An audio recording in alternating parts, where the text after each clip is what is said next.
El Señor esté con ustedes. Y con tu espíritu. Evangelio de nuestro Señor Jesucristo según San Juan. Gloria a ti, Señor. Cuando la multitud se dio cuenta de que Jesús y sus discípulos no estaban en el lugar donde el Señor había multiplicado los panes, subieron a las barcas y fueron a Cafarnaún en busca de Jesús. Al encontrarlo en la orilla, le preguntaron: «Maestro, ¿cuándo llegaste?». Jesús le respondió: «Les aseguro que ustedes me buscan no porque vieron signos, sino porque han comido pan hasta saciarse. Trabajen no por el alimento perecedero, sino por el que permanece hasta la vida eterna, el que les dará el Hijo del Hombre, porque es Él a quien Dios, el Padre, marcó con su sello». Ellos le preguntaron: «¿Qué debemos hacer para realizar las obras de Dios?». Jesús les respondió: «La obra de Dios es que ustedes crean en aquel que Él ha enviado». Y volvieron a preguntarle: «¿Qué signos haces para que veamos y creamos en ti? ¿Qué obra realizas? Nuestros padres comieron el maná en el desierto, como dice la Escritura, les dio de comer el pan bajado del cielo». Jesús respondió: «Les aseguro que no es Moisés el que les dio el pan del cielo. Mi Padre les da el verdadero pan del cielo, porque el pan de Dios es el que desciende del cielo y da vida al mundo». Ellos le dijeron: «Señor, danos siempre de ese pan». Jesús les respondió: «Yo soy el pan de vida. El que viene a mí jamás tendrá hambre, y el que cree en mí jamás tendrá sed». Es palabra del Señor. Gloria a ti, Señor Jesús.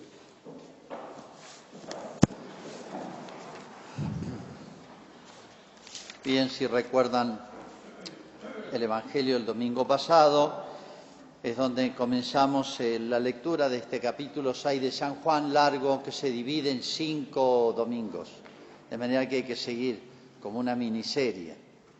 No hay que perderse ningún capítulo, podemos decir.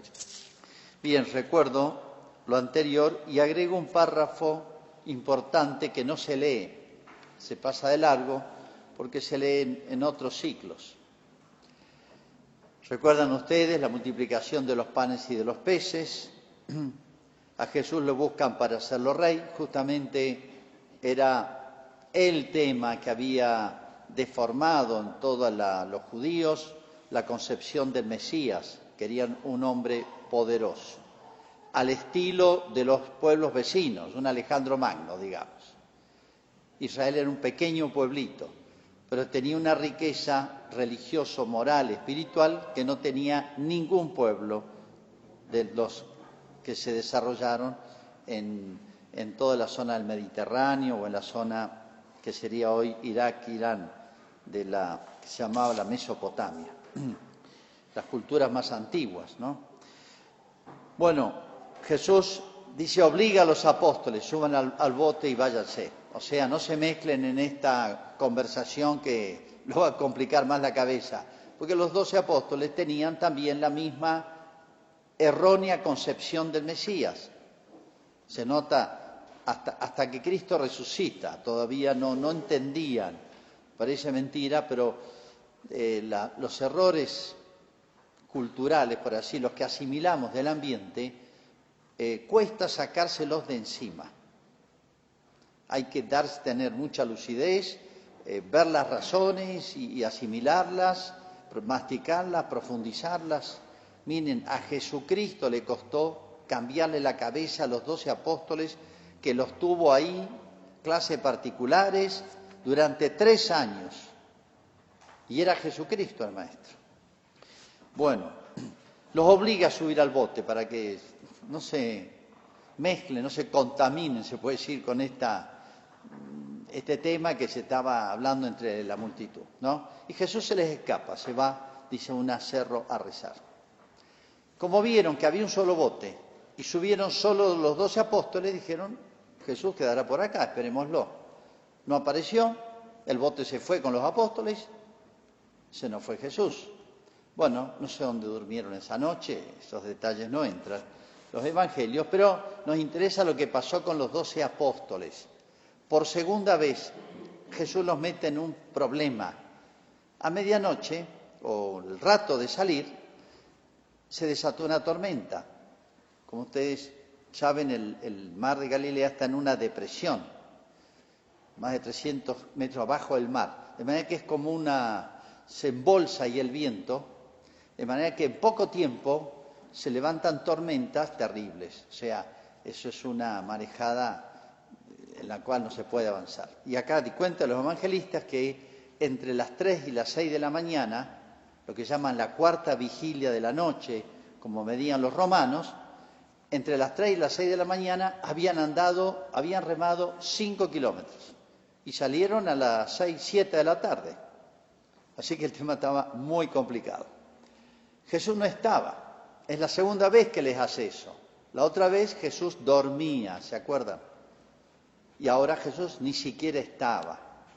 Bueno, eran 10 kilómetros el trayecto. Lo hubieran hecho en un ratito. Pasaron toda la noche remando y no pudieron. Y se les aparece Cristo caminando sobre el agua.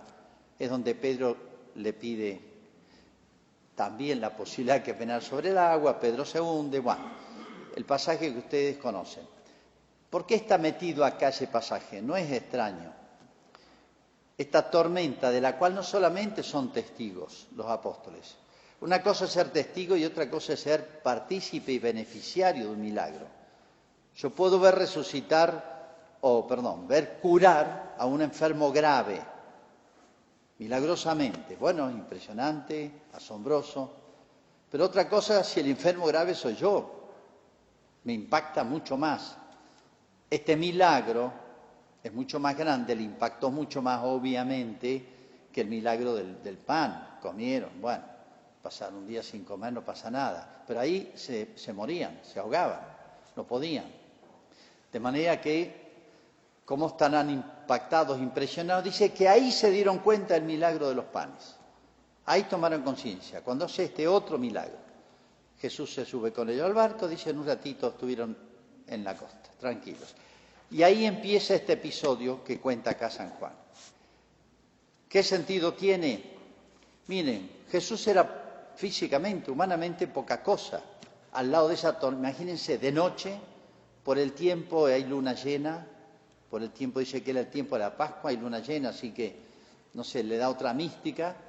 Y una tormenta de ese tipo, a semi-oscuridad, en un lago. No pueden ni avanzar, no pueden salir del atolladero.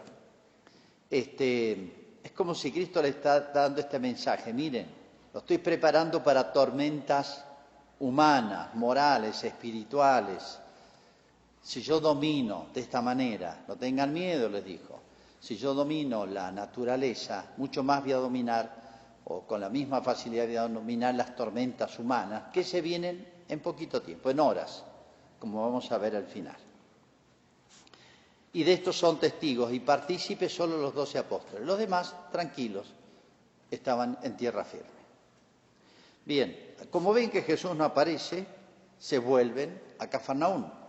¿Por qué a Cafarnaúm? Porque era el alojamiento de Cristo. Ahí tenía su residencia.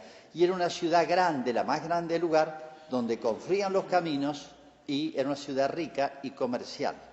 No solamente en producción, sino también en comercio. De manera que ahí lo van a encontrar seguro y lo encontraron, ¿no? Y ahí se inicia este diálogo, realmente que vamos a ver con los que sigues, algo asombroso, la pedagogía de Cristo y las cosas que nos va a enseñar a ellos y a nosotros. 4 preguntas y 4 respuestas que van avanzando por parte de Jesús, que es el que responde, ¿no? Primera pregunta, maestro, ¿cuándo llegaste? Claro, se les desapareció, no se subió a la barca, vieron que estaban solamente los apóstoles. ¿En qué se fue? No lo vimos salir caminando por la costa. Bueno, les llama la atención esto. Podría tener otro sentido. ¿Cómo te escapaste? ¿O cómo no aceptaste nuestra propuesta? La respuesta de Cristo da a conocer un poquito los pensamientos ocultos, no confesados. Yo les aseguro que ustedes me buscan no porque vieron milagros, lo cual acrecentaría un milagro, si somos honestos, nos puede alegrar, en este caso la comida o la salud, pero más nos debe impresionar el que hace el milagro, la autoridad que tiene, porque solo Dios hace milagros, ¿no? Hay un mensaje de Dios, más allá del beneficio físico. No me buscan por los signos, a mi persona, sino porque han comido hasta saciarse. Le interesa no mi persona, sino lo que pueden lograr de mí. Es duro, delicado, pero duro. Trabajen, esfuércense, no por el alimento perecedero, sino el que permanece hasta la vida eterna, que les dará el Hijo del Hombre, porque es a Él a quien Dios marcó con su sello. Habla como de una tercera persona, no habla de Él. Ese pan o ese alimento que le dará la vida eterna, se lo va a dar a alguien que tiene el sello de Dios, viene de arriba. Primera respuesta de Cristo, entonces, no habla de Él, sino habla como de una tercera persona, el Hijo del Hombre, es Él. Hace rato que habla del Hijo del Hombre, pero no terminan de entenderlo del todo. Esta primera respuesta de Jesús, yo diría, ¿qué les está diciendo? Si se han dado cuenta, el pan que les he dado, y les recuerda el famoso maná, que durante 40 años, milagrosamente, por mediación de Moisés, les mandó Dios el maná y las codornices, y ahora este milagro les recuerda aquel. Tengo otro alimento mejor. Si están contentos por esto, tengo más todavía. O sea, alégrense. No quita esto, no es una cosa u otra. Las dos, si yo les he dado esta, y ahora les ofrezco mucho más. Eso les está diciendo Jesús. Presenta algo nuevo, súper novedoso. Hay otro alimento que permanece hasta la vida eterna. Y lo va a dar el Hijo del Hombre a quien Dios, o sea, viene de Dios. Tiene el sello de Dios, tiene garantía de Dios. Las promesas y la naturaleza de este nuevo alimento. O sea, le está diciendo algo para que, no sé, para que enganchen. Despertar el interés, la curiosidad, levantar el vuelo. Qué tentación fuerte para nosotros, todos, de todos los tiempos, es buscar las cosas de la tierra nomás. Eso es lo que les reprocha Jesús, ¿no? La chatura, los invita a volar más alto, les quiere despertar en el corazón, en el alma, el anhelo, el deseo de cosas más grandes. Pero miren, no tanto esfuerzos más grandes, sacrificios más grandes, sino recibir un regalo más grande. Y uno dice, bueno, venga, ¿qué más queremos? Vamos a ver cómo sigue. Segunda pregunta y segunda respuesta.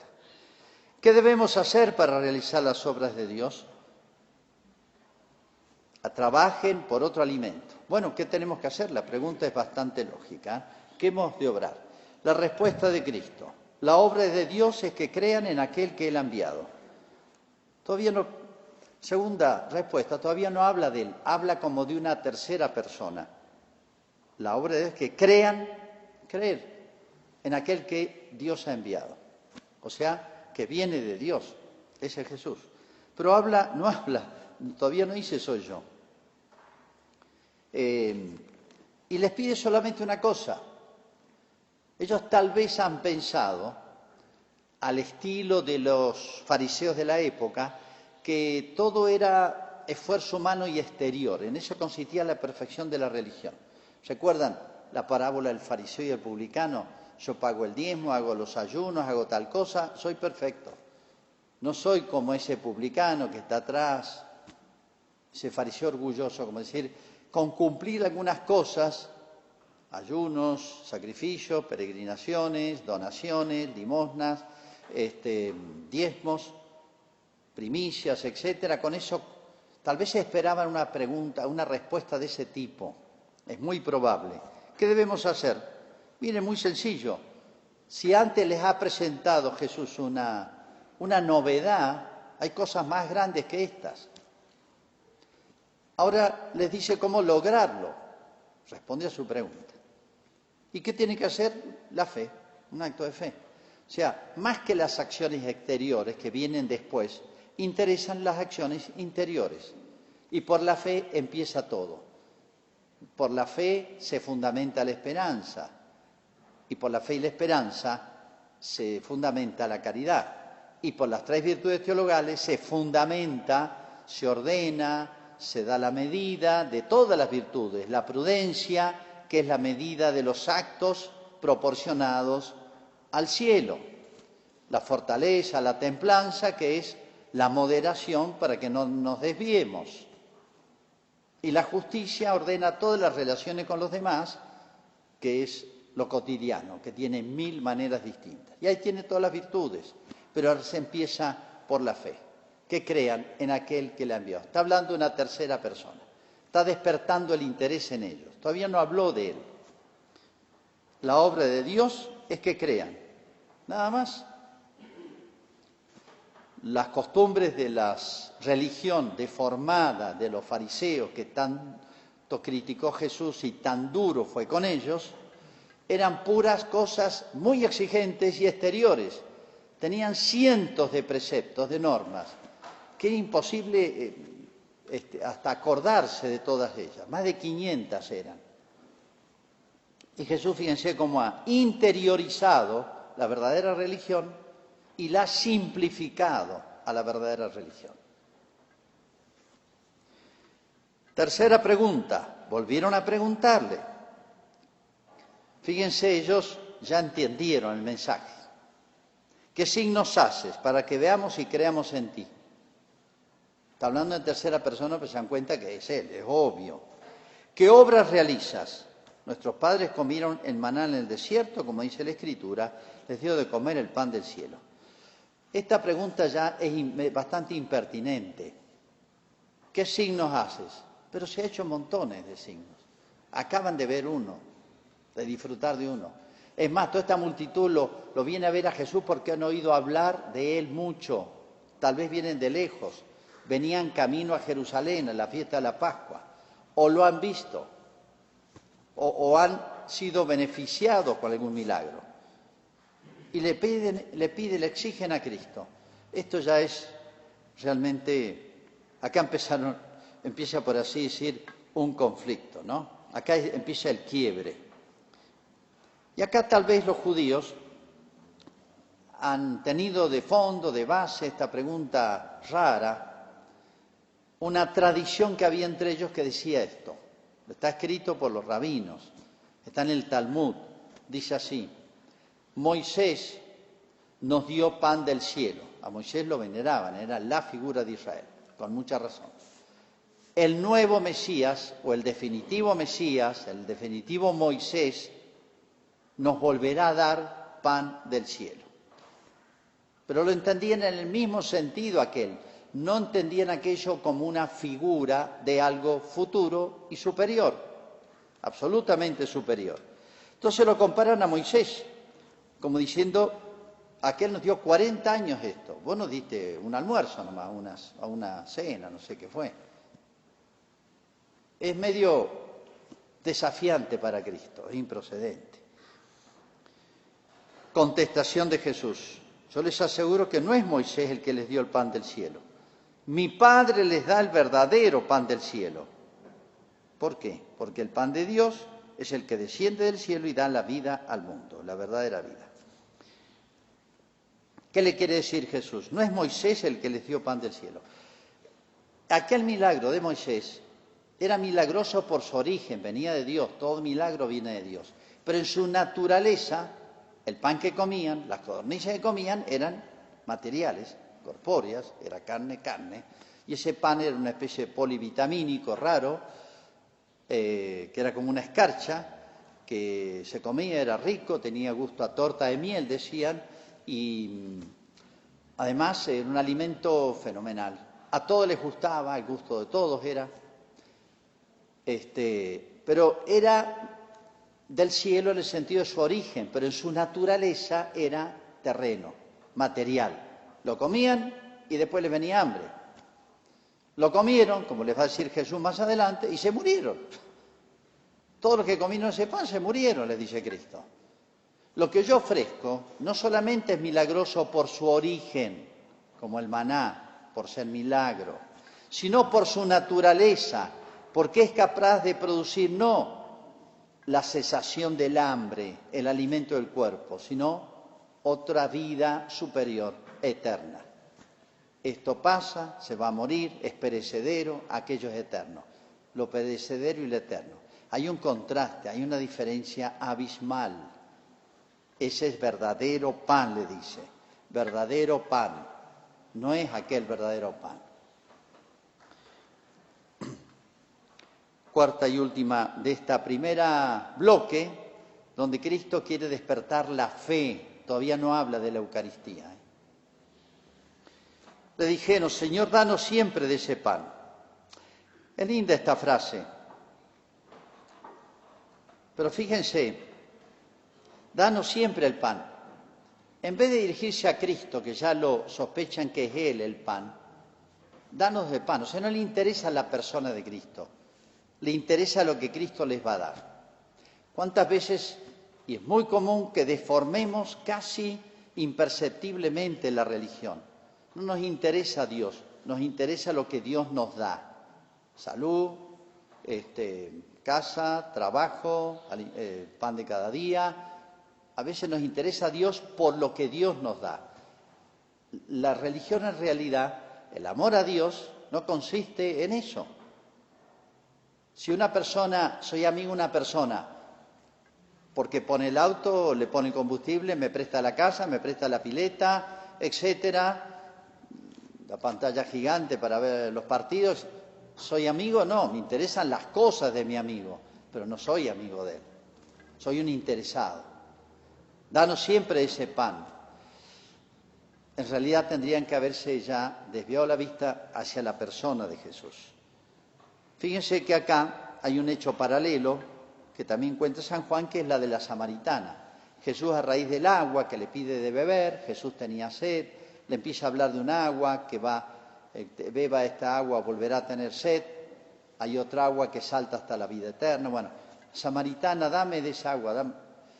Y le habla del Mesías, y Jesús termina diciéndole, soy yo el que está hablando contigo.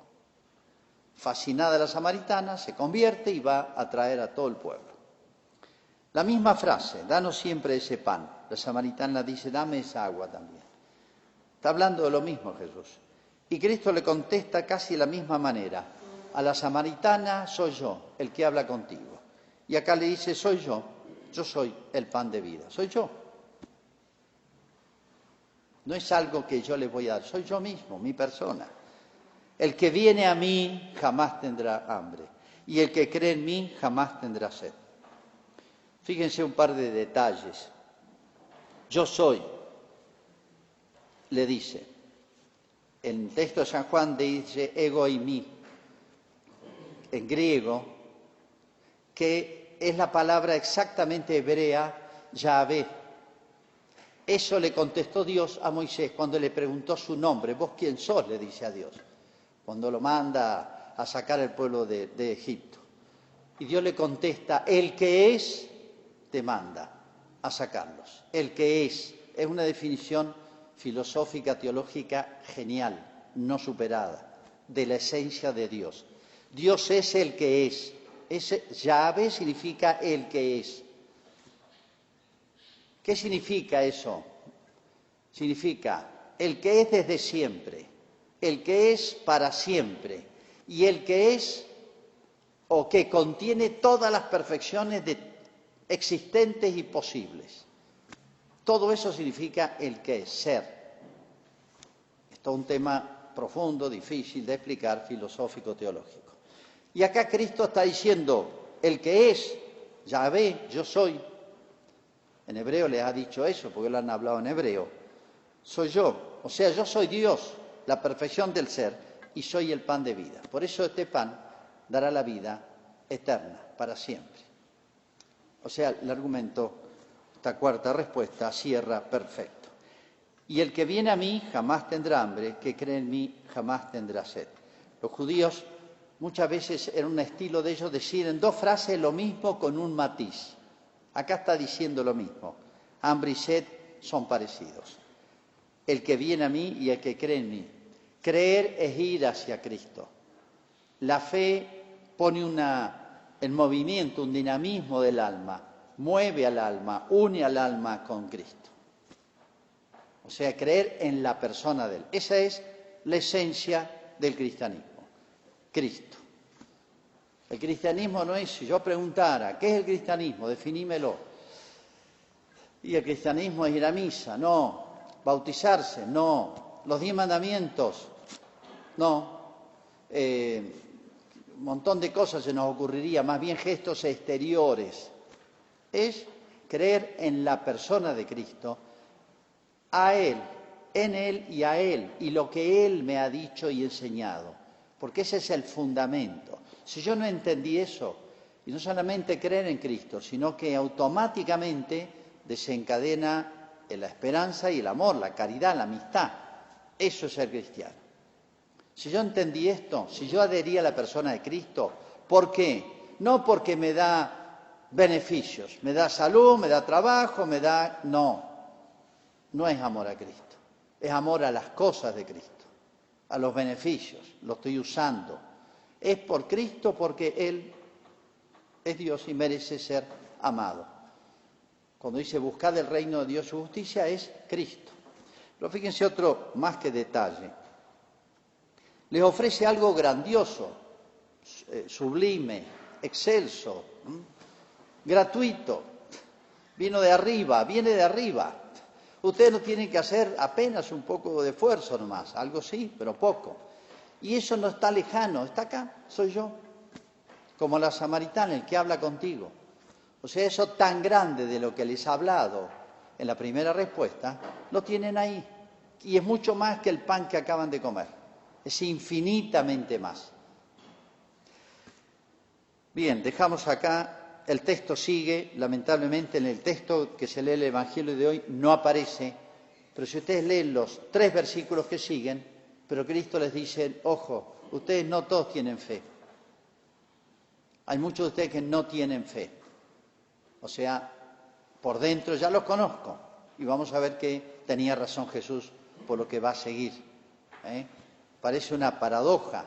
Habiéndole anunciado algo tan grande, tan fácil, tan cercano, fácil de conseguir, tan extraordinario, tan esperado por todo el pueblo durante 2000 años, lo tienen ahí delante de ellos y se lo van a perder. Es el misterio de la libertad humana, realmente sorprendente, ¿no? Pero bueno, este diálogo de alguna manera vale para nosotros, Los bienes perecederos. En estos tiempos, ¿quién no ha perdido un familiar, un amigo, un cercano? Y el tema sigue rondando y uno es como si tomara más conciencia, experimentara más de cerca que acá todas las cosas pasan o pueden pasar y se pueden perder muy fácil y rápidamente. Qué grandioso es lo que nos trajo Cristo, que es poder aspirar a algo que es para siempre, que es eterno. Un bien extraordinario y eterno. 2 características, por así decir, que jamás el hombre pudo sospechar. Y que paradojalmente no solamente los judíos, sino muchos de nuestros tiempos o lo pierden o lo pueden perder. Hagamos la profesión de fe.